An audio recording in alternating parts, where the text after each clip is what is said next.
បាទសូមជម្រាបសួរបងប្អូនទាំងអស់គ្នាខ្ញុំបាទមុងណារ៉េតពីទីក្រុងឡុងបេរដ្ឋកាលីហ្វ័រញ៉ានេះគឺជារាត្រីថ្ងៃទី28ខែធ្នូឆ្នាំ2025បាទវេលាម៉ោង10ជិតកន្លះយប់ទៅហើយនៅឯប្រទេសកម្ពុជាត្រូវនឹងម៉ោង7ជិតកន្លះព្រឹកនៅឯទីក្រុងឡុងបេរដ្ឋកាលីហ្វ័រញ៉ានេះបងអែមលៀងមាត់មួយផ្ទះធំនឹងមានជូនបងប្អូនទទួលទានដូចធម្មតាមេតិការព័ត៌មានប្រចាំថ្ងៃនេះរាត្រីនេះមានដូចតទៅទី1ស្នូផ្ទុះអាវុធនៅឯព្រំដែនបានស្ងប់ជាង30ម៉ោងទៅហើយក្រោយការប្រកាសឈប់បាញ់ពលរដ្ឋភៀសសឹកពីក្រុងប៉ោយប៉ែតខេត្តបន្ទាយមានជ័យវិលត្រឡប់ទៅលំនៅឋានវិញខ្លះហើយក្រោយស្ងប់បាញ់គ្នាយោធាថៃមិនអនុញ្ញាតឲ្យប្រជាពលរដ្ឋខ្មែរនៅភូមិជោគជ័យវិលទៅភូមិឋានវិញទេត្បិតថៃថាទីនោះជាដីគេគ្រប់គ្រងអស់ទៅហើយយោធាថៃអះអាងថាទាហានថៃឈរជើងបានដល់កន្លែងណាកន្លែងនោះគឺជាដីថៃជារៀងរហូតយោធាថៃលើកទង់ជាតិនិងច្រៀងចម្រៀងជាតិថៃនៅលើដីនៃប្រាសាទខ្នាតនិងតាក្របីរបស់ខ្មែរបញ្ឈឺចិត្តកម្ពុជាក្នុងគ្រាឈប់បាញ់ប្រទេសជាច្រើនសាទរបទឈប់បាញ់ក៏ប៉ុន្តែមិនជំរុញឲ្យទាហានថៃដកទ័ពចេញពីដែនអធិបតេយ្យកម្ពុជាឃោសនិករដ្ឋាភិបាលកម្ពុជានាំគ្នាចេញបកស្រាយការពារដីខ្មែរដែលថៃប្លន់យកបានថាមិនបាត់ទៅណាទេកុំឲ្យភ័យសង្គ្រាមពាក្យសម្ដីចោទគ្នាថាក្បត់ជាតិបានផ្ដើមផ្ទុះក៏ក្រើកតាមបណ្ដាញសង្គមក្រោយស្ងាត់ជ្រងំនៅព្រំដែនប្រាសាទព្រះវិហាររងគ្រាប់ផ្លោងរបស់យោធាថៃយ៉ាងដំណំចិនផ្ដល់ជំនួយមនុស្សធម៌សង្គ្រោះបន្តសន្តោសចិនផ្ដល់ជំនួយមនុស្សធម៌សង្គ្រោះបន្ទាន់ជិត$3លានជួយជនភៀសសឹកខ្មែរសាលាក្រុងភ្នំពេញហាមអុជកំជ្រួចឆ្លងឆ្នាំនៅភ្នំពេញឆ្នាំនេះគណៈបកនយោបាយថៃ52បកនឹងចូលរួមបោះឆ្នោតតែមានតែ3បកប៉ុណ្ណោះដែលលេចធ្លោជាងគេនិងសរុបព្រឹត្តិការណ៍ប្រចាំថ្ងៃបាទមុននឹងចាប់ផ្ដើមខ្ញុំសូមអធិស្ឋានផងបងប្អូនយឺតបន្តិចហើយគឺដូចរាល់ដងដែរគឺថ្ងៃនេះគឺជាថ្ងៃអាទិត្យទម្លាប់គឺសៅរ៍អាទិត្យភាគច្រើនគឺបងប្អូនយើងដែលធ្វើការរាជការដែលបានប្រាក់បៀវត្សបង់គ្រប់ប្រចាំថ្ងៃនោះគឺគាត់បានសម្រាកនៅថ្ងៃសៅរ៍អាទិត្យហ្នឹងជួបជុំគ្រួសារធ្វើអ្វីតាមការចង់បានប៉ុន្តែដោយឡែកខ្ញុំបងអែមលៀងមាត់ដែលផ្ដល់ជូនដោយឥតគិតថ្លៃនេះអាថ្ងៃសៅរ៍ថ្ងៃអាទិត្យហ្នឹងរវល់ជាងអាថ្ងៃច័ន្ទដល់ថ្ងៃសុក្រទៅទៀតតែប៉ុតអីដោយសារតែបានពេលទំនេរអត់ធ្វើការប្រឹងពឺតយកព័ត៌មានឲ្យច្រើនដើម្បីបានផ្សាយឲ្យបានច្រើនដូច្នេះនៅក្នុងន័យនេះគឺពេលខ្លះក៏មានការយឺតយ៉ាវដែរដែលសូមអធិស្ឋានយប់ជ្រៅណាស់សម្រាប់បងប្អូននៅប្រទេសកម្ពុជា10កន្លះទៅហើយនេះគឺបងប្អូនខ្លះក៏លងដំណេកអីអញ្ចឹងទៅហើយប៉ុន្តែដូចខ្ញុំជម្រាបអញ្ចឹងបងប្អូនបើសិនជាយប់ជ្រៅពេកទុកបើកស្ដាប់ពេលស្អែកក៏បានដែរព្រោះអីការផ្សាយផ្ទាល់នេះវាមិនមែនផ្សាយហើយស្រាប់តែស្អែកឡើងឬរួងហើយលែងមកផ្សាយទៀតទេគឺនៅទុកចោលអីវ៉ៃអីវ៉ាន់នៅហ្នឹងរបស់ផ្សាយរបស់អីនឹងកំណត់ត្រាឬក៏វីដេអូដែលមានហ្នឹងគឺនៅលើ YouTube របស់ខ្ញុំផ្ទាល់ទេហើយសូមលើកទឹកចិត្តបងប្អូនទាំងអស់គ្នាឲ្យចូលមកស្ដាប់វីដេអូឬក៏ការផ្សាយផ្ទាល់តាម YouTube ផ្ទាល់របស់ខ្ញុំគឺ Narrate Muang លេខកតុយ79 76ហ្នឹងហើយឬក៏វាយឈ្មោះខ្ញុំតែម្ដងទៅជាភាសាខ្មែរ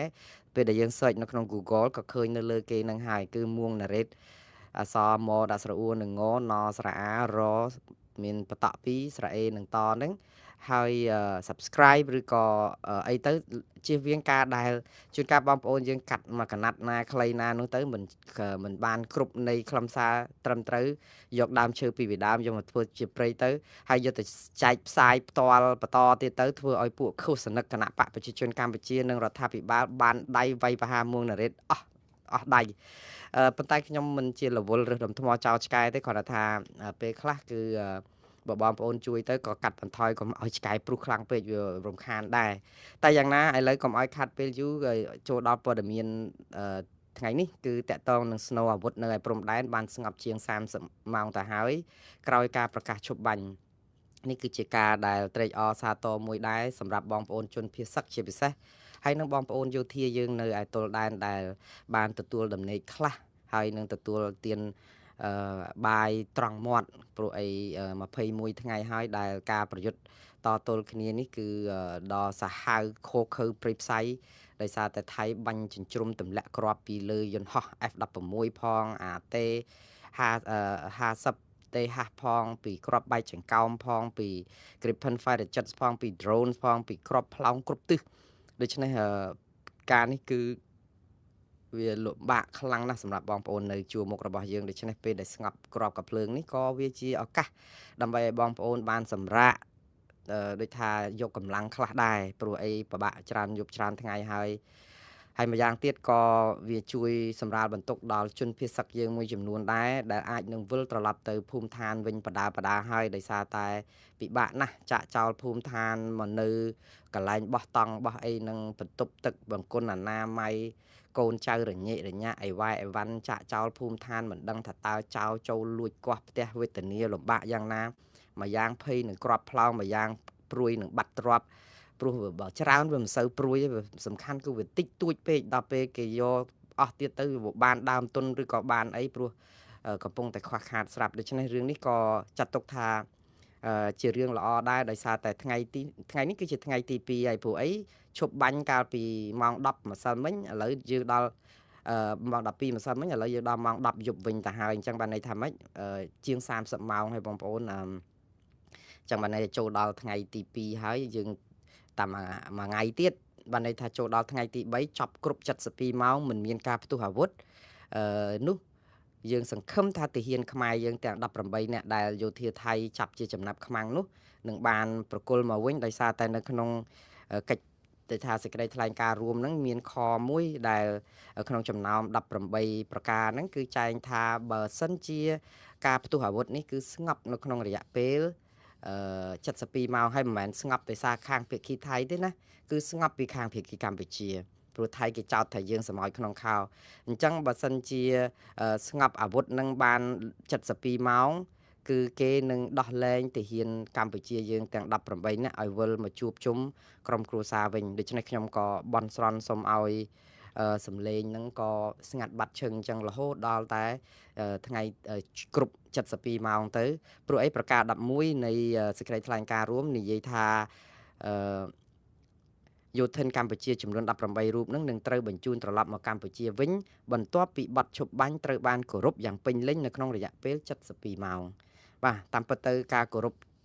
នេះនឹងដូចខ្ញុំនិយាយចឹងថាយើងចង់បានទាហានយើងមកវិញជាធ្នូនៅក្នុងការដែលឈប់បាញ់នឹងឈប់ផ្ទុះអាវុធនឹងដូច្នេះយើងទេដែលគេចោទថាមានផ្ទុះអាវុធអីតែចេញពីខាងយើងគឺទាហាន18នាក់ហ្នឹងគឺគេនឹងទុកនៅយូរតទៅទៀតអីអញ្ចឹងដូច្នេះគេចាំឃ្លាំមើលយើងគ្រប់នីតិដែលធ្វើដូចតែយើងនឹងជាអ្នកប្រព្រឹត្តកំហុសអញ្ចឹងវាជារឿងអកុសលដែរបងប្អូនតែយើងធ្វើម៉េចអញ្ចឹងស្នូផ្ទុះអាវុធនេះក៏បានស្ងប់បែបនេះគឺមន្ត្រីរដ្ឋាភិបាលកម្ពុជាអ្នកនាំពាក្យរដ្ឋាភិបាលកម្ពុជាក៏បានបញ្ជាក់ថាស្ងប់អាវុធអញ្ចឹងមែនហើយខាងភាគីថៃហ្នឹងក៏គេលើកឡើងដែរព្រោះអីថ្ងៃនេះយោធាថៃគេឡើងមកបញ្ជាក់ថាតាមការសង្កេតរបស់គេតាមការសង្កេតគឺឃើញថាជាង30ម៉ោងនេះពិតជាអត់មានផ្ទុះអាវុធទេបានន័យថាស្ងប់ដូច្នេះគេនៅតាមដានតទៅទៀតអីអញ្ចឹងទៅហើយនៅក្នុងពេលតាមដានតទៅទៀតហ្នឹងគឺឮព័ត៌មានពីព្រំដែនមកហ្នឹងថាអាយន្តហោះអត់មនុស្សបើកឬហៅថា drone របស់ថៃហ្នឹងហោះកវ៉ែលឆ្វែលច្រើនកន្លែងណាស់នៅម្ដុំទល់ដែនប៉ុន្តែខ្ញុំជឿថាមិនចាំបាច់មានតែ drone ទេព្រោះថៃមានប្រព័ន្ធផ្កាយរណបដែលឃ្លាំមើលស្ថានភាពព្រំដែននឹងបានពីលើផ្កាយរណបមករាល់តែពេលនឹងឯងតែយ៉ាងណាយើងដែនអធិបតេយ្យរបស់យើងនៅក្នុងដែនអធិបតេយ្យរបស់យើងធ្វើអីតាមភាពស្របច្បាប់របស់យើងមិនត្រូវមានខ្លាចណាទេបាទឥឡូវរឿងដែលពេលដែលមានស្ថានភាពរៀងស្បើយបន្តិចនេះគឺប្រជាពលរដ្ឋចាប់ផ្ដើមវិលទៅលំនៅឋានខ្លះវិញហើយការដែលមានប្រជាពលរដ្ឋវិលទៅលំនៅឋានខ្លះវិញនេះគឺខ្ញុំដកស្រង់សេចក្តីរាយការណ៍របស់សារព័ត៌មានទីភ្នាក់ងារព័ត៌មាន AKP របស់កម្ពុជាដែលមានរូបថតច្រើនសន្លឹកដែលឃើញបងប្អូនប្រជាពលរដ្ឋខ្មែរមួយចំនួនមិនមែនជាទូទៅទេគឺតែមួយចំនួនជាពិសេសអ្នកដែលចាក់ចេញពីតំបន់ក្រុងប៉ោយប៉ែតខេត្តបន្ទាយមានជ័យហ្នឹងគឺគាត់បានវិលត្រឡប់ទៅវិញខ្លះហើយទស្សនវិជ្ជាធ្វើដំណើរតាមដងផ្លូវនៅថ្ងៃទី28ខែធ្នូនេះក៏ឃើញមានអ្នកខ្លះជិះជារំបោះរទេះរុញឬម៉ូតូអីមានទ្រព្យសម្បត្តិអាយិញអាយោងអីហ្នឹងក៏យកទៅផ្ទះវិញទៅព្រោះអីការដែលវិលទៅនៅតំបន់ក្រុងប៉ោយប៉ែតនិងខេត្ត បន្ទាយមានជ័យនេះគឺដោយសារតែមានតំបន់មួយចំនួនធំគឺបានន័យថាថៃធ្លាក់ទម្លាក់គ្រាប់មែនប៉ុន្តែមិនបានពាត់បលាលួសយកទេហើយបើតាមអ្វីដែលជាខ្លឹមសារនៅក្នុងសេចក្តីថ្លែងការណ៍រួមកាលពីថ្ងៃម្សិលមិញហ្នឹងគឺថ្ងៃទី27ហ្នឹងគឺចំណុចអឺមួយដែលគាត់ចែងថាជាចំណុចខ5គឺប្រការ5ប្រការសំទោសប្រការ4និយាយថាភាគីទាំងពីរឯកភាពអនុញ្ញាតឲ្យជនស៊ីវិលដែលរស់នៅក្នុងតំបន់ព្រំដែនដែលរងផលប៉ះពាល់គឺត្រឡប់ទៅផ្ទះសម្បែងវិញនិងប្រកបជីវភាពរស់នៅធម្មតាក្នុងពេលឆាប់បំផុតដោយគ្មានការរារាំងនិងដោយមានសុវត្ថិភាពនិងសេចក្តីថ្លៃថ្នូរនៅក្នុងតំបន់រៀងៗខ្លួនដោយគ្មានការរារាំងនិងដោយមានសុវត្ថិភាពនេះគឺជាអ្វីដែលមានចែងនៅក្នុងខចំណុចប្រការ4នៃសេចក្តីថ្លែងការណ៍រួមពិតមែនហើយអញ្ចឹងហើយបានជាបងប្អូនមួយចំនួនអាចវិលទៅវិញតែកន្លែងណាដែលមានសុវត្ថិភាពទេបងប្អូនប៉ុន្តែមិនអាចនឹងទៅវិញបានច្រើនកន្លែងណានៅតំបន់ព្រំដែនធំតែម្ដងគឺកន្លែងដែលថៃគ្រប់គ្រងបានការដែលយើងអត់អាចទៅបាននៅកន្លែងថៃគ្រប់គ្រងបាននេះគឺយោធាថៃមិនអនុញ្ញាតជាពិសេសដូចនៅតំបន់ភូមិជោគជ័យអីហ្នឹងមិនអនុញ្ញាតឲ្យប្រជាពលរដ្ឋវិលទៅលំនៅឋានពួកគាត់នៅក្នុងភូមិនេះវិញទេព្រោះអីថៃគេអះអាងថាទីនោះគេគ្រប់គ្រងអស់ទៅហើយឥឡូវនេះគឺជាដែនអធិបតេយ្យរបស់ថៃមានន័យថាយ៉ាងម៉េចបងប្អូននៅពេលដែលដីខ្មែរប្រជាពលរដ្ឋរស់នៅមានផ្ទះសម្បែងមានដើមឈើអាស្រ័យផលរាប់សិបឆ្នាំទៅហើយស្រាប់តែសុកគេមកប្រាប់ថាមិនអាចវិលត្រឡប់ទៅវិញបានបើសូម្បីមានសេចក្តីថ្លែងការណ៍រួមដូច្នេះរឿងនេះក៏ជាការបំពេញសេចក្តីថ្លែងការណ៍រួមរបស់ថៃទៀតហើយភាគីថៃបំពេញសេចក្តីថ្លែងការណ៍រួមនៅក្នុងពេលដែលប្រាប់ថាអនុវត្តផែនការនេះតើឲ្យតែកម្ពុជាអនុវត្តឬក៏ថៃអនុវត្តដែរខ្ញុំអត់យល់ទេកន្លែងហ្នឹងព្រោះអីបើឲ្យអនុវត្តទាំងសងខាងគឺបានន័យថាម៉ោងនេះគឺត្រូវតែអនុញ្ញាតឲ្យប្រជាពលរដ្ឋវិលទៅលំនៅឋានរបស់ខ្លួនវិញអត់មានបញ្ហារារាំងអត់មានអីទាំងអស់រួមទាំងភូមិព្រៃច័ន្ទភូមិជោគជ័យព្រោះអាហ្នឹងជាដីរបស់ប្រជាពលរដ្ឋដែលមានផ្ទះសម្បែងអាស្រ័យផលទៅទៀតបើថាដីនៅកណ្ដាលស្រែព្រៃស្រោងអីណាទៅដែលបន្ទាញបន្ទង់គ្នាអាហ្នឹងប្រជាពលរដ្ឋគាត់មិនដឹងថាទៅនៅម្ដុំណាទេព្រោះមិនមែនជាផ្ទះដែលគាត់ធ្លាប់អាស្រ័យផលរស់នៅប៉ុន្តែនេះគឺជាដីអាស្រ័យផលហើយធ្លាប់រស់នៅសុខសាន្តយូរឆ្នាំទៅហើយមិនអោយគាត់ទៅនេះដោយសំអាងថាទាហានថៃឈរជើងកន្លែងណាទាហានថៃយកកន្លែងហ្នឹងអាហ្នឹងគឺវាតាមពិតទាហានថៃប្រើភាសាថាគេនៅកន្លែងណាគេគ្រប់គ្រងកន្លែងហ្នឹងក៏មិនខុសអីប្រមាណដែរព្រោះអីកម្ពុជាយល់ស្របតាមថៃដែរហេតុអីបានជាខ្ញុំថាយល់ស្របតាមថៃគឺនៅក្នុងខ2នៃវិធានការកាត់បន្ថយភាពតានតឹងហ្នឹងគឺកម្ពុជាឯកភាពជាមួយនឹងថៃថារក្សាការឈរជើងនៃកងកម្លាំងរបស់ខ្លួននៅទីតាំងបច្ចុប្បន្នបានន័យថាអ្នកណានៅកន្លែងណានៅកន្លែងហ្នឹងពាក្យថារក្សាការឈរជើងនៃកម្លាំងរបស់ខ្លួននៅទីតាំងបច្ចុប្បន្នគឺមិនត្រូវធ្វើសកម្មភាពចល័តកងទ័ពបន្ថែមទៀតនិយាយទៅគឺដីឡើងណាវាយបានគឺនៅកន្លែងហ្នឹងអត់អីទេយកទៅនៅគ្រប់គ្រងនឹងសិនទៅព្រោះកុំតែថែមកម្លាំងមកទៀតបានហើយត្រូវនឹងកិច្ចសេចក្តីថ្លែងការណ៍រួមហ្នឹងហើយមិនត្រូវឲ្យមានការធ្វើសកម្មភាពចល័តកម្លាំងដោយរាប់បញ្ចូលទាំងការល្បាតចូលទៅទីតាំងរបស់ភាគីម្ខាងទៀតអញ្ចឹងពេលដែលមិនឲ្យល្បាតចូលមកទីតាំងភាគីម្ខាងទៀតហ្នឹងគឺថៃអត់ចាំបាច់ល្បាតមកចូលភាគីខ្មែរអីទៀតទេព្រោះគេឆ្លៀនពៀនជ្រៀតប្លន់យកដីខ្មែរបានប៉ុណ្ណឹងហើយអញ្ចឹងមាត្រាកខ2ហ្នឹងគឺអនុញ្ញាតឲ្យថៃឈរជើងនៅនឹងបានគ្រាន់តែថាមិនអនុញ្ញាតឲ្យខ្មែរយើងហ្នឹងនេះចំណុចហ្នឹងគឺមិនអនុញ្ញាតឲ្យយើងចល័តកងទ័ពចូលទៅទីតាំងរបស់ភាគីម្ខាងទៀតហ្នឹងអញ្ចឹងអាទីតាំងដែលថៃវាយយកបានហ្នឹងដោយសារតែកិច្ចព្រមព្រៀងឬក៏សេចក្តីថ្លែងការណ៍រួមហ្នឹងចំណុច2ហ្នឹងគឺយើងអត់អាចចូលទៅដណ្ដើមយកមកវិញបានឬក៏មានចលនាអីតិចតែអញ្ចឹងគេចោទថាយើងសម្អោចក្នុងខោអញ្ចឹងដូច្នេះចំណុចទី2នេះគឺចងដែលធ្វើឲ្យថៃអាចសម្រេចតាក់ទងភូមិព្រៃច័ន្ទភូមិជោគជ័យមិនឲ្យប្រជាពលរដ្ឋវិលចូលទៅក្នុងភូមិឋាននឹងបានអញ្ចឹងមាត្រា2ហ្នឹងវាខ្ទាស់គ្នាប្រការ2និងប្រការ11ហ្នឹងវាខ្ទាស់គ្នាសំទោសប្រការ2និងប្រការ4ហ្នឹងវាខ្ទាស់គ្នាត្រង់ថាម៉េចខ្ទាស់គ្នាត្រង់ថាប្រការ2បានន័យថាអ្នកណានៅឈរជើងណានៅឈរជើងនឹងបានន័យថាជាដែនអធិបតេយ្យគ្រប់គ្រងរបស់ខ្លួនបើសិនជាកម្ពុជាវាយបានចូលដល់ដែនអធិបតេយ្យថៃបានន័យថាម៉ោងនេះគឺដីហ្នឹងថៃចូលមកយើងអត់បានទេព្រោះអីមេត្រានេះគឺចែងកំណត់ច្បាប់ឋានអ្នកណានៅណានឹងហ្នឹង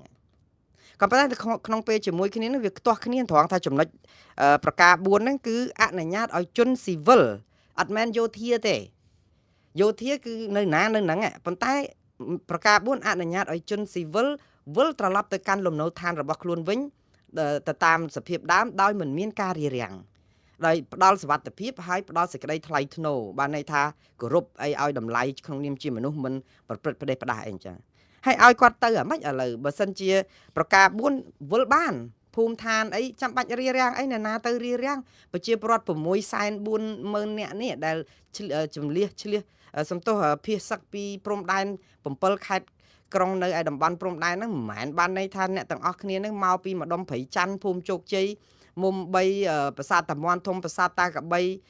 តាថាវឬក៏ភ្នំ350ឬអីហ្នឹងទេតំបន់ដែលធំប្រទីងបតុងគ្នាហ្នឹងភាគច្រើនគឺជាតំបន់តបទេហើយតបខ្មែរដកថយមកឲ្យតបថៃនិយាយទៅថៃវាយរុលមកឈ្លានពានទៅធ្វើឲ្យតបកម្ពុជាដកថយមកហ្នឹងគាត់យកគ្រប់គ្រងអស់តែអ្វីដែលសំខាន់គឺតំបន់ដែលមានប្រជាពលរដ្ឋធ្លាប់រស់នៅដូចជាភូមិព្រៃច័ន្ទភូមិជោគជ័យសំបីតែថ្មដាថ្មអីហ្នឹងផ្សារនៅតំបន់ហ្នឹងក៏ជាកន្លែងផ្សារផ្សោរបស់ប្រជាពលរដ្ឋខ្មែរធ្លាប់រស់នៅច្រកអានសេះហ្នឹងក៏មានផ្ទះផ្សារអីរបស់ប្រជាពលរដ្ឋខ្មែររស់នៅតែឥឡូវឈូសខ្ទេចខ្ទីអស់ហើយហ្នឹងមិនថាចូលទៅវាចូលមិនបានអារឿងមួយប៉ុន្តែបើចូលបានទៅនៅកន្លែងណាវាឈូសរបស់គ្នាចោលខ្ទេចខ្ទីផ្ទះនៅភូមិព្រៃច័ន្ទនឹងជោគជ័យអីបាញ់គ្រាប់ខ្ទេចខ្ទីអស់ហើយលេងហើយហ្នឹងដូច្នេះលេសរបស់ថៃមួយគឺកន្លែងហ្នឹងអត់មានសុវត្ថិភាពប៉ុន្តែទី2គឺគេយកលេសមួយថាគេឈរជើងកន្លែងណាគឺឈរជើងកន្លែងហ្នឹងយើងអាចចូលបានអញ្ចឹងមេត្រាចំណុច4នេះវាត្រូវតែប្រជាពលរដ្ឋដែលជំលះឬក៏ភៀសខ្លួនភៀសសឹកចេញពីភូមិឋានដែលរងគ្រាប់បាញ់ផ្លោងនៅឯខ្សែត្រៀមក្រោយឯនេះទេចង់និយាយថាកន្លែងដែលអត់ពាក់ព័ន្ធនឹងថៃគ្រប់គ្រងបានចឹងយើងចូលទៅវិញអត់មាននរណារារាំងទេមានតែអាជ្ញាធរខ្លួនឯងទេរារាំងមិនឲ្យចូលព្រោះថៃគេមានមករារាំងណាបើថៃនៅឈរជើងតែកន្លែងដែលប្លន់បានអញ្ចឹងតំបន់ទាំងអស់ផ្សេងទៀតហ្នឹងខ្ញុំជឿថានៅក្នុងរយៈពេលចាប់ពី72ម៉ោងនេះទៅអ្វីមានភាពប្រសើរប្រជាពលរដ្ឋទាំង600,000នាក់ជាងហ្នឹងស្ទើរតែទាំងអស់ខ្ញុំជឿថាស្ទើរតែ90%ជាងហើយនឹងអាចវិលទៅលំនៅឋានវិញបានហើយព្រោះអីវាអត់មានអាជ្ញាធរថៃណាមកទប់ស្កាត់គាត់បានទេព្រោះដូចខ្ញុំនិយាយចឹងថាវាមិនមែនជាតំបន់ដែលថៃឈ្លានពានគ្រប់គ្រងបានដោយទ័ពថៃអញ្ចឹងនៅក្នុងការគ្រប់គ្រងរបស់ទ័ពកម្ពុជាវាអត់មានរឿងអីត្រូវរារាំងទេមានតែត្រូវផ្ដល់សុវត្ថិភាពដើម្បីឲ្យគាត់វិលទៅលំនៅឋានវិញក៏ប៉ុន្តែប្រមាណភាគរយដែលអត់ទៅបានហ្នឹងគឺជាបញ្ហាដូចនៅថ្មដាបញ្ហាដូចនៅច្រកអានសេះបញ្ហាដូចនៅអូ3ជាន់កន្លែងភូមិព្រៃច័ន្ទភូមិជោគជ័យអីហ្នឹងអាហ្នឹងគឺគាត់អត់អាចចូលទៅបានទេដោយសារតែថៃយកហេតុផលប្រការ2យកមកខ្ទាស់បាត់ចិត្តអស់ហើយដូច្នេះអញ្ចឹងប្រការ4នេះគឺហាក់បីដូចជាចែងក៏ដូចអត់ចែងដែរចែងហ្នឹងនៅក្នុងន័យថាអាចចង់ជំរុញឲ្យថៃអនុញ្ញាតឲ្យប្រជាពលរដ្ឋស៊ីវិលវិលចូលទៅភូមិព្រៃច័ន្ទភូមិជោគជ័យវិញប៉ុន្តែវិលចូលទៅយ៉ាងម៉េចបើភូមិព្រៃច័ន្ទភូមិជោគជ័យត្រូវបានថៃគ្រប់គ្រងទាំងស្រុងហើយជានៅមាត្រា2ហ្នឹងដែលកំណត់ថាអ្នកណាឈរហ្នឹងហើយយើងអត់អាចទៅរុលទាហានយើងឬក៏ល្បាតតបទៅដើម្បីបណ្ដេញថៃឲ្យចេញពីភូមិព្រៃច័ន្ទភូមិជោគជ័យហ្នឹងបានដើម្បីឲ្យប្រជាពលរដ្ឋយើងវិលទៅវិញទេ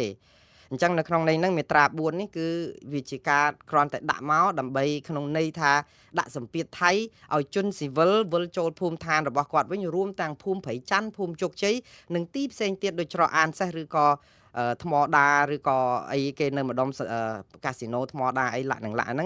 ប៉ុន្តែឲ្យត្រូវរឿងនៅក្នុងការគាត់ចូលទៅបានគឺចូលមិនបានដោយសារតែមាត្រា2ចងជាប់បាត់ទៅហើយថាថៃឈរជើងនៅកន្លែងណាគឺគេឈរជើងនៅកន្លែងហ្នឹង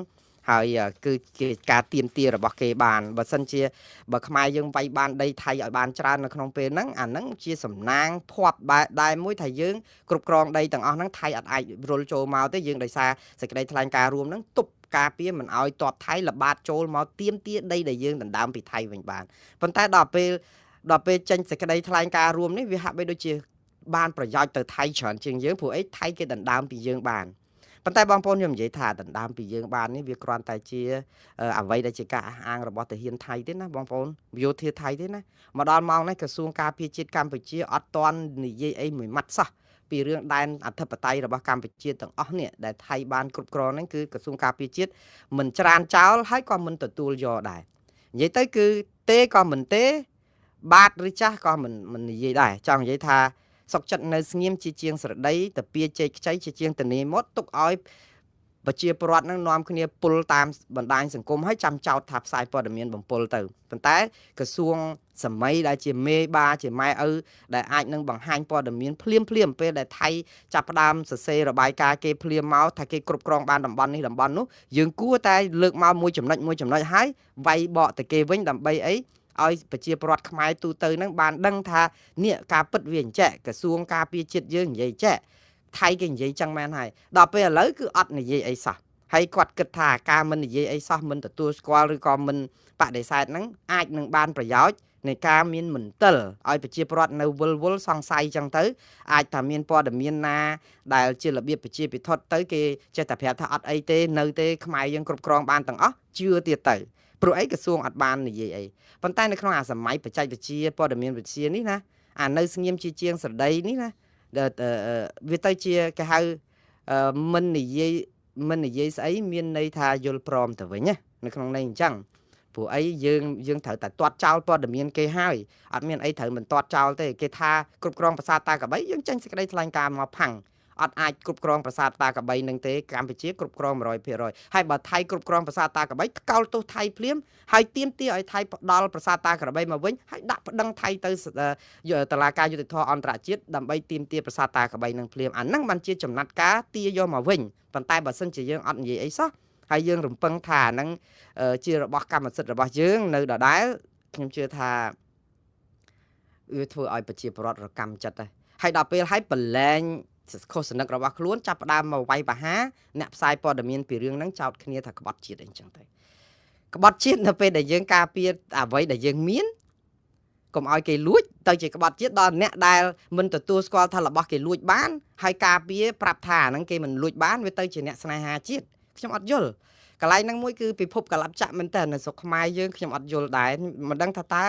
គេនៅប្រើវប្បធម៌នៅក្នុងការផ្សាយព័ត៌មានបែបហ្នឹងរហូតទៀតឬក៏យ៉ាងណាបានន័យថាយើងចាប់ផ្ដើមធ្វើឲ្យអន់ខ្លួនឯងណាបងប្អូនយើងធ្វើឲ្យអន់អាប់អោនខ្លួនឯងធ្វើឲ្យអាព័ត៌មានខ្លួនឯងក៏សាបធ្វើឲ្យអាការឃោសនារបស់ខ្លួនហ្នឹងក៏កាន់តែអន់ថយចំពោះខ្ញុំធ្លាប់ធ្វើការនៅតុលាការខ្ញុំមានអត់សុបាយសោះនៅពេលដែលឃើញក្រុមឧទាហរណ៍ដូចថាមេធាវីការពារក្តីនឹងខាងបរិយាញ្ញាមានទម្ងន់គីឡូអត់ស្មើគ្នាតតាំងក្តីក្នុងតុលាការខ្ញុំឧទាហរណ៍ថាខាងការពារក្តីជនជាប់ចោតគាត់មានមេធាវីរខិរខៈដូចជាមើលទៅដូចជាមិនសំណំសោះហើយទៅមកខាងរដ្ឋអាជ្ញារាជអាជ្ញាគេនេះមានគេជ្រងច្រាងគេមានមន្ត្រីអីមើលទៅដូចជាហំហួនអីសម្បើមអីអញ្ចឹងទៅខែងរែងអីទៅហើយមើលទៅដូចជាអើយចាញ់ក្តីគេដឹងបិទថាការពារក្តីឲ្យជនជាប់ចោតដែលប្រព្រឹត្តបទល្មើសអក្រិតអីក៏ដោយប៉ុន្តែនៅពេលដែលឃើញក្រុមការពារក្តីដូចរៀងរខិរខៈឬអន់អញ្ចឹងវាដូចថា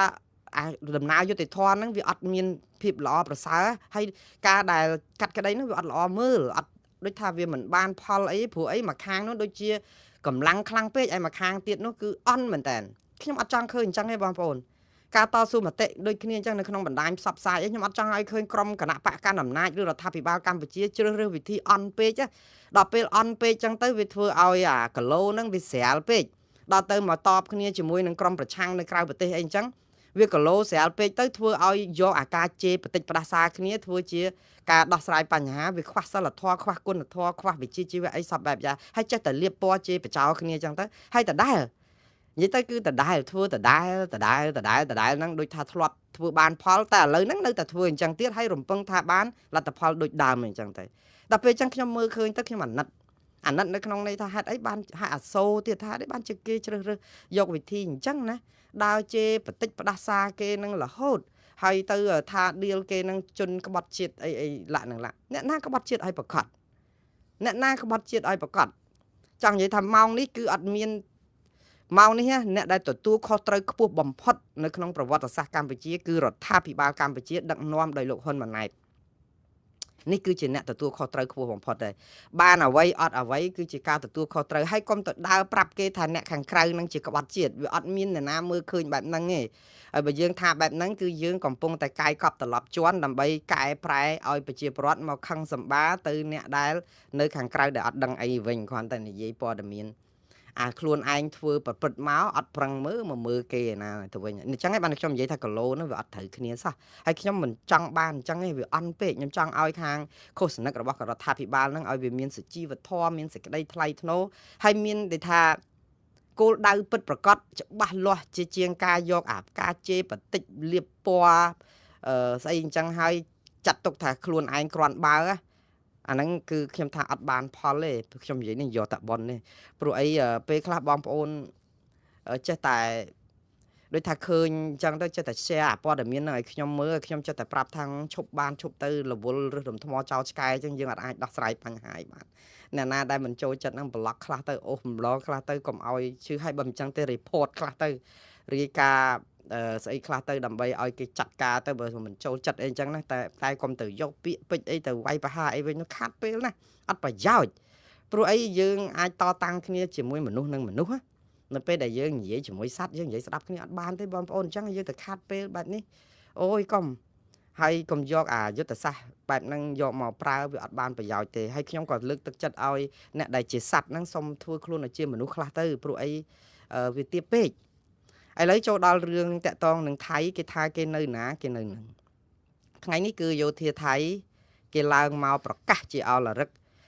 គឺយោធាភូមិភាគ2ដែលជាក្រុមរបស់លោកប៊ុនស៊ិនបាត់ខ្លាំងហ្នឹងឥឡូវគេមានមេបញ្ជាការតបថ្មីគេឡើងមកប្រកាសគេទៅដល់ប្រាសាទតាកបីគេទៅយកទៅហ៊ានគេទៅច្រៀងចម្រៀងជាតិលើកទង់ជ័យថៃម្ដងហើយម្ដងទៀតថាប្រាសាទតាក្របីហ្នឹងគឺគេវាយខ្ទេចខ្ទីអស់ហើយគេមកដូចថាឆ្លៀនពៀនហើយគេយកប្រសង់គេយកប្រជាពលរដ្ឋយកយោធាអីគេមកធ្វើពិធីសាសនាពិធីអីគេមកកណោក៏ដឹកក៏យកទៅក៏ប៉ុន្តែអ្វីដែលសំខាន់ប្រាសាទយើងនោះមួយទៀតអត់មានប្រាសាទខ្នានោះគេយកទង់ជ័យទៅលើកលើនឹងដែរហើយគេយកបលាលួសយកអីមកច្រៀងចម្រៀងជាតិច្រៀងអីគេដែរវាជារឿងមួយគួរឲ្យរកម្មចិត្តមែនតើខ្ញុំជឿថាធ្វើនឹងគឺដូចជារបៀបធ្វើស៊ីអារម្មណ៍របស់បងប្អូនខ្មែរយើងគឺថាធ្វើឲ្យប្រលឹងអ្នកដែលទៅហ៊ានយើងដែលពលីនៅសមរភូមិមកនៅវិលព្រោះខំការពារពលីដើម្បីការពារទឹកដីរបស់យើងប៉ុន្តែត្រូវបានថៃឈ្លានពានដោយសារតែយើងកម្លាំងមិនដល់គេតស៊ូអស់ចិត្តអីអញ្ចឹងទៅហើយនោះហើយឥឡូវហ្នឹងត្រូវបានគេបញ្ញែមយើងហ្នឹងគឺគេយកមកពេលដែលយើងថាឈប់បាញ់ហ្នឹងដើម្បីឲ្យអ្នកណានៅហ្នឹងកុំបង្កើនអាភាពតានតឹងអីហ្នឹងក៏បង្ហាញរូបភាពហ្នឹងធ្វើឲ្យដូចថាអារម្មណ៍ផ្លូវចិត្តហ្នឹងក្តុកក្តួលអ៊ូលណែនអរ៉ាតទៅទៀតដើម្បីឲ្យយើងហ្នឹងឈឺចាប់ប៉ុន្តែយើងឈឺចាប់បើសិនជាយើងតដៃជាមួយគេបិទមាត់យើងតាមរយៈកិច្ចព្រមព្រៀង72ម៉ោងថាយើងសម្អោយក្នុងខោចាប់ទៀតដូច្នេះយើងបានតែឈឺចាប់យំនៅក្នុងខ្លួននៅក្នុងចិត្តរបស់យើងណាហើយអ្វីដែលជាសាររបស់ថ្នាក់ដឹកនាំហ្នឹងគឺជារឿងមួយដែលបើស្ដាប់ទៅថាយើងនឹងផ្សាយឲ្យថៃប៉ុន្តែថៃគឺគេចង់និយាយប្រាប់យើងថាកិច្ចព្រមព្រៀងសេចក្តីថ្លែងការណ៍រួមយើងនិយាយហើយគឺយើងចំណុចប្រការ2គឺយើងឯកភាពគ្នាហើយថាអ្នកណានៅណាអ្នកណានៅនឹងគឺឈរជើងនៅនឹងប៉ុន្តែកម្ពុជាចាំមើលខ្ញុំបកស្រាយទៀតថាណានៅណានៅនឹងមិនមែនបានន័យថាដីនឹងជាដីរបស់ថៃទេហើយចាំមើលពួកគាត់បកស្រាយយ៉ាងម៉េចថាដីនឹងមិនមែនជាដីរបស់ថៃហ្នឹងណាតែខ្ញុំបកស្រាយខាងថៃសិនថៃថ្ងៃនេះគឺលោកឆាយព្រុកដួងប្រប៉ាតដែលជាលេខាធិការកងទ័ពភូមិភាគ2បានចុះទៅជាមួយនឹងឧត្តមសេនីយ៍ថៃដែលជំនួសឲ្យលោកប៊ុនស៊ិនបាត់ខ្លាំងហ្នឹងចុះទៅប្រាសាទតាកបីទៅជួបទាហានជួរមុខហ្នឹងគឺលោកឧត្តមសេនីយ៍វីរយុទ្ធរ៉ាសិនដែលទៅហើយគាត់ទាំងពីរនាក់ហ្នឹងចុះទៅហើយមកវិញមិនមែននៅពេលដែលជួបហ្នឹងគឺលោកវរៈមិនមែនលោកវរៈយុទ្ធរ៉ាសិនដែលជាមេតបទេគឺលោកដួងប្រប៉ាតដែលឆៃព្រុកដួងប្រប៉ាតហ្នឹងដែលជាលេខាធិការកងទ័ពភូមិភាគ2ហ្នឹងគាត់និយាយចេះគាត់សុំខ្ចីពាក្យរបស់កងទ័ពនៅសមរភូមិមុខរបស់ថៃនៅក្នុងជួរប្រាសាទតាក្របីអីហ្នឹងដែលនិយាយថាទីណាដែលតាហ៊ានថៃឈរជើងបានទីនោះគឺជាដែនដីរបស់បុព្វបុរសដូនតាថៃជារៀងទៅគេប្រើឃ្លាអញ្ចឹងឲ្យគេដាក់នៅក្នុងវងកញ្ចក់ទៀតដើម្បីឲ្យយើងដឹងថាហ្នឹងគឺជាសម្ដីដកស្រង់របស់តាហ៊ានថៃគេថាដីជន់កន្លែងណាគ្រប់គ្រងកន្លែងណាគឺជាដីរបស់គេជារៀងរហូតហើយជាដីដូនតាគេទៀតដូនតាថៃយកមកទុកនៅខ្មែរហ្នឹងពីអង្កលប្រាសាទខ្មែរហ្នឹង ថៃដែលមានដូនតាប្រាសាទបុរាណពីណាដើរតែដើមគេចឹងតែមកយកមកឲ្យតាំងពីអាណាចក្រខ្មែរមកនោះដូច្នេះយើងអត់មានអីឆ្ងល់ទេក៏ប៉ុន្តែគេប្រាប់ថាគេអះអាងដូច្នេះសំអាងទៅលើប្រការ2នៃប័ណ្ណបញ្ជាដែរគេគោរពច្បាប់ណាគេគោរពប័ណ្ណឈប់បាញ់អីហ្នឹងអា2ហ្នឹងគេថាណានៅហ្នឹងអូខេឥឡូវយើងស្ដាប់ខាងគេចឹងសិនទៅប៉ុន្តែខាងកម្ពុជាយើងម្ដងទៀតបងប្អូនអត់ទាន់បានទទួលស្គាល់ថាតំបន់ទាំងអស់នោះបាត់ទៅខាងភាគីណាទេកម្ពុជានៅតែប្រុងប្រយ័ត្នហើយនឹងអនុវត្តប័ណ្ណឈប់បាញ់នេះឲ្យបានពេញលេញរួមទាំងប័ណ្ណឈប់បាញ់កាលពីខែតុលាថ្ងៃទី26ផងដោយថាស្មារតីនៃប័ណ្ណឈប់បាញ់នេះគឺយើងដោះស្រាយតាមសន្តិវិធីតាមច្បាប់អន្តរជាតិនិងផ្លូវទូតអីចឹងទៅឥឡូវចាំមើលខាងកម្ពុជាគេបកស្រាយយ៉ាងម៉េចពីរឿងដីដែលបាត់ទៅថៃនេះថាមិនបាត់នេះឬដីគ្រប់គ្រងទៅថៃយើងកុំថាបាត់អីឥឡូវកុំនិយាយថាបាត់ដីអីវគណៈបកកាន់អំណាចឬក៏រដ្ឋាភិបាលមួម៉ៅថាណាថាបាត់ដីហ្នឹងគឺររឿងមែនតើយើងចង់និយាយថាដីហ្នឹងវានៅក្រោមការគ្រប់គ្រងរបស់គេមួយរយៈបដោះអាសន្នសិនតែជាដីខ្មែរទេវាអត់ទាន់ដាច់ស្រេចវាអត់ទាន់ពិភាក្សាពីគ្រោះគ្នាវាស់វែងអីទេចឹងអំណះអំណាងរបស់ខាងក្រមអ្នកគ្រប់គ្រងរដ្ឋាភិបាលថាយើងនៅតែមានសង្ឃឹមថាដីហ្នឹងគឺជាដីខ្មែរអីអញ្ចឹងទៅហើយក្រៅតែពីហ្នឹងគឺគាត់បកស្រាយអញ្ចេះថាមានប្រការមួយនៅក្នុងកិច្ចព្រមព្រៀងឬក៏សេចក្តីថ្លែងការណ៍រួមហ្នឹងនិយាយអំពីយន្តការបោះបង្គោលព្រំដែនដែលសហការគ្នាធ្វើអញ្ចឹងនៅពេលដែលសហការគ្នាបោះបង្គោលព្រំដែននឹងឃើញសខ្មៅហើយបានន័យថាដីខាងណាបានទៅខាងណាដីខាងណាបានមកខាងណាទៅខ្មែរខាងណាទៅថៃអីអញ្ចឹងទៅគេចង់និយាយថានៅក្នុងប្រការមួយនៅក្នុងសេចក្តីប្រកាសរួមហ្នឹងមានខមួយចែងអំពីការវាស់វែងព្រំប្រទល់ព្រំដែនរបស់យើងហើយយើងនៅតែអាចទាមទារបាននៅពេលដែលវាស់ត្រឹមត្រូវបងប្អូនអារឿងវាស់ហ្នឹងអ្នកណាក៏សប្បាយចិត្តដែរឲ្យតែវាស់ត្រឹមត្រូវប៉ុន្តែវាស់ត្រឹមត្រូវមិនបើថៃទី1យើងដឹងហើយថាថៃគឺគេស៊ីផុយឲ្យបានជាគេអនុញ្ញាតឲ្យវាស់វែងបើអញ្ចឹងចាំបាច់វាស់ទៅអីហើយដល់ពេលវាស់វែងហ្នឹងមិនដឹងថាវាស់វែងទៅយ៉ាងម៉េចយើងនៅតែប្រកាន់ថាຂະຫນាត1លើ200,000ຂະຫນាត1លើ200,000ហើយគេ1លើ50,000ដល់ទៅពេលអាចមិនបានទៅគេខ្លះវាយប្រាវអញ្ចឹងក៏ថាបានយើងវាពិបាកនឹងទុកចិត្តថៃដែរហើយបើឥឡូវកាលពីមុនវាស់ជាមួយគ្នាខ្មែរថាប្រើផែនទីលើຂະຫນាត1លើ200,000គេប្រើលើ150,000ទៅវាស់យ៉ាងម៉េចបើមួយប្រើផែនទីផ្សេងហើយយកប្លង់2មកនិយាយខុសគ្នាប្លង់មួយគឺឈានចូលដល់ដីខ្មែរមកកណោប្លង់ខ្មែរវិញឆ្លងចូលដល់ខាងនោះបានន័យថាដីខ្មែរជ្រៅទៅដល់នោះទៀតហើយចឹងទៅវាស់អាម៉េចដល់ពេលឥឡូវយើងថាព្រមព្រៀងគ្នាវាស់ឡើងវិញអាកាលអត់ទាន់បាញ់គ្នាបើវាស់អីទៅវាអត់ទាន់ដដើមហើយអត់អីឥឡូវបាញ់គ្នាហើយនេះ21ថ្ងៃហើយថៃគេស្លាប់ទាហានគេអស់26នេះថៃស្លាប់ទាហាន26នាក់ដែលគេរាយការណ៍មកហ្នឹងដោយសារតែគេតវ៉ាទាមទារដែនអធិបតេយ្យវាយទន្ទ្រានយកកន្លែងហ្នឹងមកគ្រប់គ្រងជាង10កន្លែងហ្នឹងអស់ទាហាន26នាក់បងប្អូនជឿថាថៃគេព្រមឲ្យយើងវិញនៅពេលដែលគេស្លាប់ទាហានគេអស់មកកណោក៏ដឹកហើយយើងដើរចូលទៅយើងប្រាប់ថាអត់ទេអានេះបោះខ្មែរយើងយកមកវិញអញ្ចឹងខ្ញុំជឿថាតំបន់ដែលថៃវាយយកបានហើយស្លាប់ទាហានគេជន់មីនអស់មកកណោនេះណាវានឹងជាសង្គ្រាមរ៉ាំរ៉ៃជាមួយកម្ពុជារាប់សិបឆ្នាំទៅទៀតមិនមែនរាប់ឆ្នាំទេរាប់សិបឆ្នាំទៅទៀតអត់មានពេលជានីគ្នាទេហើយយើងចាំមើលជជែកអីជជែកទៅបានតែអាក្រៅអារង្វង់ដែលទាហានថៃយកវាយយកបានហ្នឹងព្រោះអីគេយកទាហានគេថាគេពលីដើម្បីនេះចាស់យើងខ្មែរយើងអត់ពលីទេយើងពលីដើម្បីការពារជាតិមាតុភូមិយើងមកកណោដែរតែថៃគេមានតែជាក្បាលអីនឹងទាហានយើងពលីគេខ្វល់នឹងរឿងប្រាប់ទៅស្អំចិត្តប្រជាពលរដ្ឋថៃថាគេវាយយកបានប៉ុណ្ណឹងទាហានគេពលីអស់ប៉ុណ្ណឹងគ្រាន់តែពីការជើងដោយសារគ្រាប់មីនអស់10នាក់ទៀតស្លាប់អាលើកនេះអស់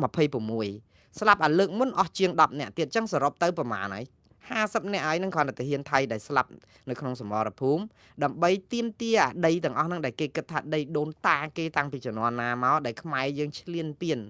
អាភាសាហ្នឹងគឺជាភាសានយោបាយផ្ដេសផ្ដាស់របស់ថៃទេព្រោះអីថៃមានអំណាចយោធាអំណាចសេដ្ឋកិច្ចអំណាចអីលើសលប់រឿងអីមកឲ្យខ្មែរឈ្លានពានដីថៃបានហើយខ្មែរដែលមានប្រវត្តិឈ្លានពានដីណាបានម្ដុំកំពុងតែឆ្ងល់អញ្ចឹងយើងដឹងថាសារហ្នឹងគឺជាសារនយោបាយទេក៏ប៉ុន្តែដោយសារតែសារនយោបាយហើយយកកម្លាំងទ័ព មកប្រើប្រាស់ហើយអាកម្លាំងទ័ពរបស់គេហ្នឹងគឺយើងអាចប្រៀបបានតើយើងមានសង្ឃឹមអីទៅទីអាដីហ្នឹងមកវិញសង្ឃឹមមានតែមួយគត់គឺប្តឹងទៅតុលាការយុត្តិធម៌អន្តរជាតិហើយនឹងតុលាការព្រហ្មទណ្ឌអន្តរជាតិឬក៏យ៉ាងហោចណាស់ក៏ស្នើឲ្យប្រទេសសហប្រធាននៃកិច្ចព្រមព្រៀងសន្តិភាពទីក្រុងប៉ារីនិយាយអំពីការឈ្លានពានដែនអធិបតេយ្យរបស់កម្ពុជាដោយសារថៃជាប្រទេសហត្ថលេខីនៅក្នុងកិច្ចព្រមព្រៀងសន្តិភាពទីក្រុងប៉ារីតែប៉ុណ្្នឹងទេដែលជាសង្ឃឹមក៏ប៉ុន្តែអាសង្ឃឹមនេះដែលកម្ពុជាហ្នឹងគឺខុសសនិករបស់គណៈបកកណ្ដាលអំណាចឬក៏រដ្ឋាភិបាលគេបកស្រាយស្រោះគ្នាអញ្ចឹងសប្តាហ៍ថ្ងៃនេះអាក្របផ្លោងនៅព្រំដែនហ្នឹងគឺវាស្ងប់ហើយវានៅឡើយតែអាក្របផ្លោងសម្ដីរបស់ក្រុមខុសសនិករបស់គណៈបកកណ្ដាលអំណាចនិងរដ្ឋាភិបាលមកឆ្លងឆ្លើយគ្នាជាមួយនឹងក្រុមគណៈបកប្រឆាំងនៅឯក្រៅប្រទេសជាពិសេសហើយឆ្លោះគ្នាតតាំងគ្នានេះអត់បានប្រយោជន៍អីទេព្រោះអីយើងកំពុងតែឆ្លោះជជែកគ្នាពីរឿងមនុស្សប្រុសម្នាក់មានសហាយស្មន់ជាមួយស្រីម្នាក់ដែលត្រូវបានគេរកឃើញថាបានដឹកនារីនោះទៅចូលហាងមួយហើយត្រូវបានអ្នករាយការណ៍ទៅប្រាប់ប្រពន្ធដើមរបស់គាត់ថានារីបរោះដែលជាប្តីនោះបានលួចដឹកនារីនោះដែលជាសហាយស្មន់ទៅចូលហាងមួយឈ្មោះនេះឈ្មោះនោះអញ្ចឹងទៅហូបកាទៀវហើយដល់តែពេលការបកស្រាយរបស់ខាងគណៈបកប្រជាជនកម្ពុជាឬក៏រដ្ឋាភិបាលគឺទៅរករឿងអាអ្នករាយការណ៍ប្រាប់ប្រពន្ធគាត់ហ្នឹងថាកុំចេះតែថាគាត់ដឹកទៅហូបមីទេមិនមែនហូបកាទៀវទេរឿងវានៅរឿងកាទៀវនិងមីទៅវិញណាបងប្អូនវាមិនមែនជារឿងសហាយស្មន់ទេអារឿងសហាយស្មន់អត់ទទួលថាមិនបដិសេធអីផងដឹកឯងប៉ុន្តែរករឿងគេរឿងនិយាយខុសថាដឹកទៅហូបកាទៀវតាមពិតហូបមីទេវារឿងអញ្ចឹងណាបងប្អូនឥឡូវខាងគណៈបកកណ្ដាលអំណាចឬរដ្ឋាភិបាលកម្ពុជាកំពុងតបជាមួយអ្នកនៅក្រៅប្រទេសហ្នឹងគឺនិយាយរឿងសរសៃមីនិងសរសៃកាទៀវទេប៉ុន្តែអារឿងផិតក្បត់ហ្នឹងគឺអត់បានមើលឃើញទេអញ្ចឹងឥឡូវហ្នឹងគឺគាត់មកឆ្លោះគ្នាអញ្ចឹងជេរបតិចផ្ដាសាគ្នាហើយបកស្រាយហ្នឹងគឺបកស្រាយថាថៃអត់បានទាំងយកដីខ្មែរផងទីមួយគឺថៃអត់បានឈ្លានពានរំលោភយកដីទាំងអស់ដែលថៃទាមទារបានហ្នឹងអត់បាននិយាយថាយកបានហ្នឹងអត់ទាន់ទទួលស្គាល់ទេទីមួយហើយទទួលស្គាល់របៀបប្រយោលមួយទៀតថាបើទោះបីជាថៃបានអារបស់ណាក៏ដោយគឺយើងអត់ឲ្យបាត់1មីលីម៉ែត្រណាទេដោយសារអីយើងមិនទាន់ប្រកាសទទួលថាបាត់ហើយទី2គឺមានយន្តការវាស់វែងព្រំដែនហ្នឹងពេលដែលវាស់ត្រឹមត្រូវទៅយើងនឹងបានដីហ្នឹងមកវិញហើយនឹងមានយន្តការអន្តរជាតិទៀតគឺតុលាការយុត្តិធម៌អន្តរជាតិអីអញ្ចឹងប៉ុន្តែអត់បានដាក់ប្តឹងគេទេដូច្នេះយើងនាំគ្នាមកជជែកឥឡូវហ្នឹងសប្តាហ៍ថ្ងៃហ្នឹងទៅជែកជាមួយគណៈបកប្រឆាំងដែលគណៈបកខាងរដ្ឋាភិបាលកំពុងធ្វើហ្នឹងគឺបន្សាបព័ត៌មានរបស់ក្រុមគណៈបកប្រឆាំងដែលចោទឬក៏អាចមើលឃើញថារដ្ឋាភិបាលអសមត្ថភាពមិនអាចគ្រប់គ្រងដែនអធិបតេយ្យរបស់ខ្លួនបានដោយសារកម្លាំងយើងវាមិនដល់គេហើយទៅធ្វើឲ្យបាត់បង់ដីអធិបតេយ្យរបស់កម្ពុជាជាច្រើនក្រោមការគ្រប់គ្រងរបស់ថៃកម្ពុជាអត់ទាន់ទទួលស្គាល់មែនក៏ប៉ុន្តែរូបភាពពីថៃគឺយើងបានឃើញហើយថាថៃគ្រប់គ្រងតំបន់ទាំងអស់នោះបានហើយអញ្ចឹងហើយធ្វើឲ្យប្រជាពលរដ្ឋជាពិសេសអ្នកនៅក្រៅប្រទេសនេះគឺនាំគ្នាព្រួយបារម្ភគឺព្រួយបារម្ភអត់ខុសអីពីមនុស្សម្នាក់ទៅរាយការណ៍ប្រាប់ប្រពន្ធដើមថាប្តីមានសហាយដឹកស្រីទៅចូលហាងហូបគុយទាវហើយទៅប្តីឡើងមកវិញប្រាប់ថាអត់ទេអត់មានដឹកទៅហូបគុយទាវទេកុំផ្ដេសផ្ដាស់ចោតគេលៀបពណ៌គេផ្ដេសផ្ដាស់ទៅហូបមីទេអញ្ចឹងសប្តាហ៍ថ្ងៃនេះគឺរឿងអញ្ចឹងដែរគឺថាកុំមកចោតកាផ្ដេសផ្ដាស់អារឿងគេយកដីយកហើយគេគ្រប់គ្រងដីគេគ្រប់គ្រងហើយប៉ុន្តែរឿងសំខាន់នៅអាសរសៃមីនិងសរសៃកាទៀវនេះគឺគាត់ប្រាប់ថាអត់បានទៅថៃទេវានៅមានការដោះស្រាយតតាំងគ្នាឡើងតុលាការឡើងអីអញ្ចឹងទៅប៉ុន្តែនៅក្នុងពេលជាមួយគ្នាហ្នឹងអត់ទាន់បានឃើញអាបណ្ដឹងឃើញអីហ្នឹងតាំងពីយូរហើយដែលបងប្អូនប្រជាពលរដ្ឋនៅក្រៅប្រទេសហ្នឹងចេះតែរករឿងនោះហើយអ្វីដែលលើកឡើងនេះខ្ញុំជឿថាខាងគណៈបកប្រជាជនឬក៏រដ្ឋាភិបាលកម្ពុជាមានសិទ្ធិគ្រប់គ្រាន់នៅក្នុងការបកស្រាយដើម្បីអីស្អំចិត្តប្រជាពលរដ្ឋដែរកុំឲ្យមើលឃើញអំពីរដ្ឋាភិបាលដែលមិនអាចទប់ថៃឈ្លានពានយើងទៅទប់គេមិនបានបើគេឈ្លានពានយើងហើយយើងវាខ្សោយឥឡូវទទួលស្គាល់ថាយើងខ្សោយប៉ុន្តែអត់ទទួលស្គាល់ថាតំបន់ហ្នឹងគេគ្រប់គ្រងបានគេចំណាយកម្លាំងទាហានគេ20 30 40រហូតដល់ជិត50នាក់ហើយដែលស្លាប់នឹងពីការជើងអីអញ្ចឹងទៅជាង50នាក់ទៅហើយដល់ពេលហើយគេថាដោយសារតែគេបូជាអញ្ចឹងគឺគេយកអាតំបន់ហ្នឹងទាំងអស់អាហ្នឹងបើសិនជាយើងមានកម្លាំងគ្រប់គ្រាន់ទប់ថៃមិនឲ្យឈ្លានពានចូលមកក្នុងដែនអធិបតេយ្យទាំងអស់ហ្នឹងអាពេលមុនមានបទឈប់បាញ់ គឺយើងអត់មានសំណួរហ្នឹងទេអត់មានសំណួរនៅក្នុងរឿងមីកាទៀវអីហ្នឹងទេគឺយើងមានតែរឿងមួយទេគឺតតាំងបង្កើនកម្លាំងប្រដាប់អាវុធរបស់យើងឲ្យរឹងមាំកាន់តែខ្លាំងទិញសពាវុធឲ្យបានទំនើបដើម្បីរឹតបន្តឹងកម្លាំងទ័ពរបស់យើងការពារទឹកដីនេះរាប់សិបឆ្នាំទៅទៀតយើងនឹងមិនផុតពីការឆ្លោះគ្នាជាមួយថៃទេខ្ញុំមិនជឿថាការឆ្លោះគ្នាជាមួយថៃនេះនឹងចប់នៅក្នុងពេលណាមួយដោយឆាប់ទេវាគ្រាន់តែជាការដែលប្រសើរមួយរយៈពេលខ្លីប៉ុន្តែនៅពេលដែលមានរឿងអីបន្តិចនយោបាយនៅថៃនឹងអញ្ញែអញ្ញៃនយោបាយនៅខ្មែរអញ្ញែអញ្ញៃចាប់ផ្ដើមយកមកបង្កាត់ភ្លើងនៅព្រំដែននឹងដដែលហើយតែប្រកាត់ហើយតែយើងទុនខ្សោយជាងគេគឺឆេះទ្រុលឆេះខ្លោចខ្លួនយើងទៀតអាហ្នឹងហើយបានតែយើងត្រូវពង្រឹងខ្លួនយើងហើយការពង្រឹងខ្លួនយើងនឹងមិនមែនជាការអង្គុយបកដោះសារទេនិយាយការពីអត់និយាយការពិតទេគឺព្រមទទួលការពិតហើយដោះស្រាយបញ្ហាឥឡូវខ្ញុំនិយាយអំពីថៃដែលលើកតុងជ័យលើកតុងជាតិអីនៅក្នុងប្រាសាទទាំងអស់នោះ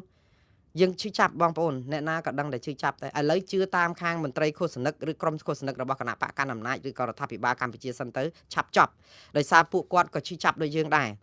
គ្រាន់តែថាការឈឺចាប់របស់ពួកគាត់ហ្នឹងគឺឈឺចាប់របៀបថាវាហាស្លាក់ខ្ជាក់ស្លែងហើយត្រូវបានក្រុមគណៈបកប្រឆាំងឬក៏ក្រុមប្រជាពលរដ្ឋដែលមិនពេញចិត្តនឹងទង្វើរបស់រដ្ឋាភិបាលកម្ពុជាហ្នឹងចាប់ផ្ដើមយកឱកាសហ្នឹងមកហែកឲ្យខ្ទេចខ្ទីទៀតទៅដែលធ្វើឲ្យអាដួងចិត្តដែលប្រេះស្រាំហ្នឹងគឺវារហែកធ្លុះធ្លាយកាន់តែខ្លាំងទៅមួម៉ៅចាប់ផ្ដើមទម្លាក់បាតហក់ធាក់ញោមអីចឹងទៅអាហ្នឹងដែលធ្វើឲ្យរឿងហ្នឹងវាកើតឡើងដែរព្រោះតែកំពុងតែពិបាកខ្លាំងដែលថៃឈ្លានពានយើងរំលោភឋានអធិបតេយ្យស្លាប់ទាហានយើងអស់មកកណោប្រជាពលរដ្ឋរងទុក្ខខ្លោចផ្សាយើងមិនអាចទៅវាយគេឈ្នះហើយដល់ពេលហើយជំនួសឲ្យការដែលមកជួយមានសមានចិត្តជាមួយនឹងរដ្ឋាភិបាលដែលខំប្រឹងអស់ពីលទ្ធភាពដែរទាហានយើងប្រឹងបដូរផ្ដាច់ដែរតែបានប៉ុណ្ណឹងមិនបានជួយស្អំចិត្តដូចថាជួយអាណិតអាសូររដ្ឋាភិបាលកម្ពុជានិងទាហានយើងបែរទៅជានិយាយថារដ្ឋាភិបាលនឹងអសមត្ថភាពគួរតែផ្លាស់ប្ដូររដ្ឋាភិបាលនៅក្នុងពេលនេះទៅបើសិនជាមានការដឹកនាំបែបនេះគឺប្រទេសជាតិនឹងរលាយរយៈពេលយូរអីទៀតចឹងដូច្នេះនៅក្នុងនេះគឺជាលក្ខណៈ logic ទេ logic នេះគឺចង់និយាយថានៅពេលដែលគ្រួសារម្នាក់កំពុងតែកាន់ទុក្ខដោយសារតែមានសមាជិកគ្រួសារស្លាប់កំពុងតែកើតទុក្ខសោកសង្រេងហើយស្រាប់តែមានអ្នកណាមកមិនបានជួយថ្លែងសាររំលែកទុក្ខផ្ទុយទៅវិញបែរទៅជាចំអកលក់លើយឬក៏និយាយប្រាប់ថាសំតែនឹងស្លាប់អីចឹងឧទាហរណ៍ណាខ្ញុំនិយាយនេះដើម្បីឲ្យបងប្អូនស្រួលយល់ទេអញ្ចឹងខាងក្រុមគ្រួសារសពកំពុងតែគិតថាអ្នកដតីឬក៏អ្នកខាងក្រៅដែលមកជាជាងការមកមានសមានចិត្តជាមួយនឹងគ្រួសារសពហើយបែរទៅជានាំគ្នានិយាយធ្វើឲ្យឈឺចាប់ផ្លូវអារម្មណ៍ទៀតហ្នឹងគឺពួកគាត់ទទួលយកមិនបានអញ្ចឹងថាជាក្រុមផ្ដេសផ្ដាស់អីឡើងឡាក៏ប៉ុន្តែយើងត្រូវចែកដាច់ឲ្យគ្នាចែកដាច់គ្នារវាងសពស្លាប់ដោយបុព្វហេតុអីមួយចឹងទៅឧទាហរណ៍បូជាពលីដើម្បីអីហើយនឹងមួយទៀតគឺស្លាប់ដោយសារតែរឿងស្អីមួយដែលមានបញ្ហាខ្ញុំគ្រាន់ប្រៀបធៀបនេះមិនមែនត្រូវ 100% ទេគ្រាន់តែថាឲ្យឃើញថាពេលខ្លះក្រុមអ្នកដែលគេហៅអើពេលខ្លះនៅពេលដែលមាននរណាម្នាក់ស្លាប់ជាធម្មជាតិរបស់កម្ពុជាអ្នកកាន់សាសនាព្រះពុទ្ធគឺត្រូវចេះឲ្យអហោសិកម្មអនុគ្រោះឈប់យកទោសពៃអីទៀតទៅព្រោះសពស្លាប់ទៅហើយឲ្យគាត់ទៅសោយសុគតិភពចាប់ជាតិទៅព្រោះយើងកុំនៅចងកម្មពៀគ្នាអីទៀតយើងពៀរងាប់ដោយការមិនចងពៀ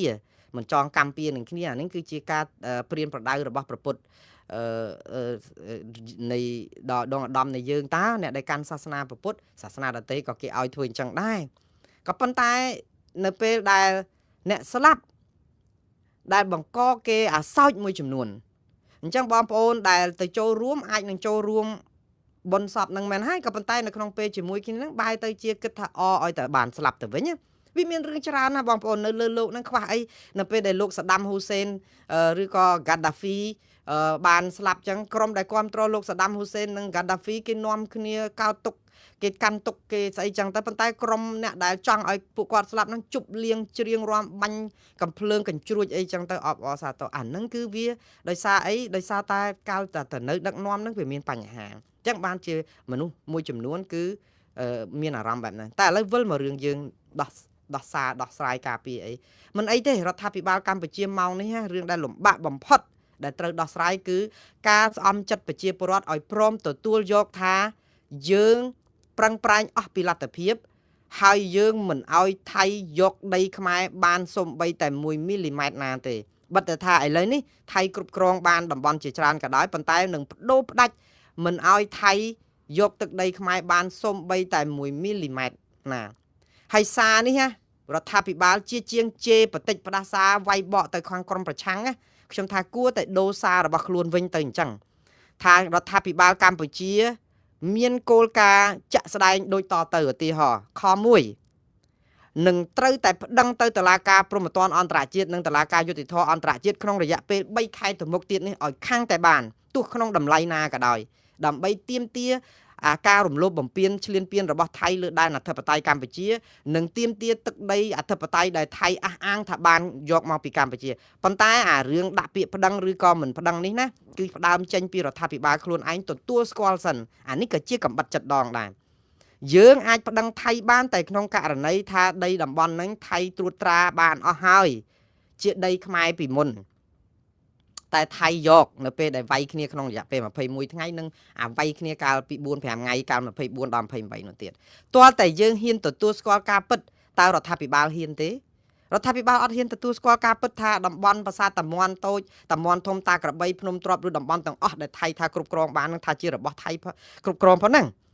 ម៉ោងហ្នឹងយើងអត់ហ៊ានទទួលស្គាល់ផងថាតើយើងទៅដាក់ពាក្យប្តឹងយ៉ាងម៉េចអានេះគេហៅថាកំបិតចិត្តដងណាបងប្អូនយើងអត់អាចទទួលស្គាល់ការពិតមួយថារបស់នឹងវាបាត់តើយើងទៅដាក់ពាក្យប្តឹងយ៉ាងម៉េចយើងបើម៉ូតូយើងអត់ថាចោលលួចឧទាហរណ៍តែយើងទៅប្រាប់បងប្អូនទាំងអស់គ្នាថាអត់ទេអត់ចោលលួចទេកុំមកនិយាយចោលលួចចឹងអ្នកឯងនិយាយចោលលួចក្បត់ជាតិដែរ